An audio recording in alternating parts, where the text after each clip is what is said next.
Prince Harry was substantially hurt by defamatory suggestions that he lied about his fight for UK police protection, the High Court heard on Thursday. The Duke of Sussex is suing the publisher of the Mail on Sunday, Associated Newspapers, over a February article that alleged that he had tried to conceal details of his legal battle from the public. The story was published a month after Prince Harry's fears that he was not safe in the UK led him to file a claim for the Home Office to review a decision denying him permission to pay for government police protection in his native country. The 37-year-old has previously said that he was chased by photographers during his visit to London for Princess Diana's statue unveiling in July 2021. Prince Harry's lawyer, Justin Rushbrook QC, has now told Judge Mr. Justice Nicklin that the Mail on Sunday's story wrongfully claimed that his client had lied in his initial public statements to the effect that he had always been willing to pay for police protection in the UK. The Duke of Sussex's legal representative has insisted that he only offered to make the payment after a visit to the UK last June.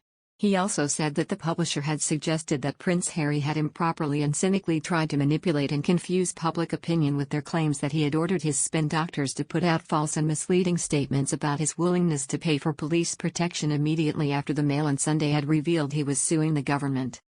Rushbrook argued that such serious allegations tend to lower him, Prince Harry, in the eyes of right-thinking people.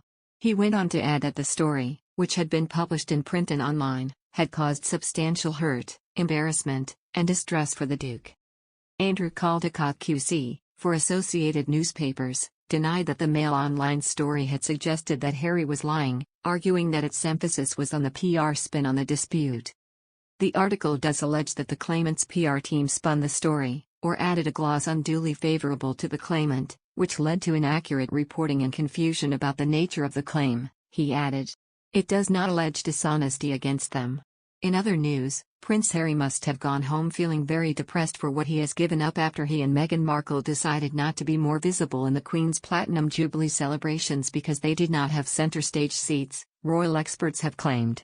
Vanity Fair's Katie Nicholl told True Royalty TV's The Royal Beat that the couple weren't at other celebrations because they did not have center stage seats. Meanwhile, historian Hugo Vickers added, Harry has given up being captain of the Royal Marines, who were out in force. I think he must have gone home feeling very depressed for what he has given up. Katie said, I honestly think it's because they knew that they wouldn't be in that front row. And why did they leave the royal family? They left because they weren't in the front row. I believe that's why they weren't at the other celebrations, as they did not have center stage seats. Elsewhere, royal biographer and journalist Duncan Larcombe said the Platinum Jubilee celebrations will haunt Prince Harry for the rest of his life, as he and his family were relegated to minor roles and decided not to participate in some events.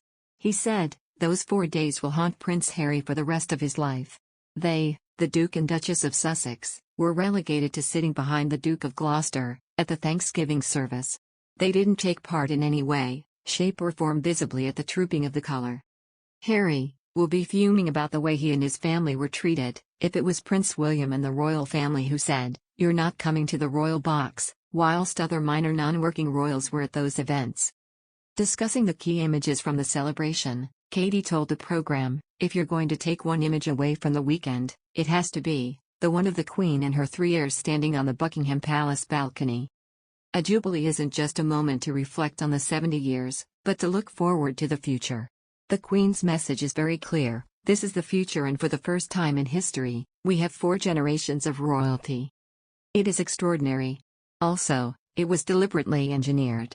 If you watch the sequence of this, Camilla steps to the side, whilst Kate takes the 2 youngest children, and leaves the Queen with her 3 heirs.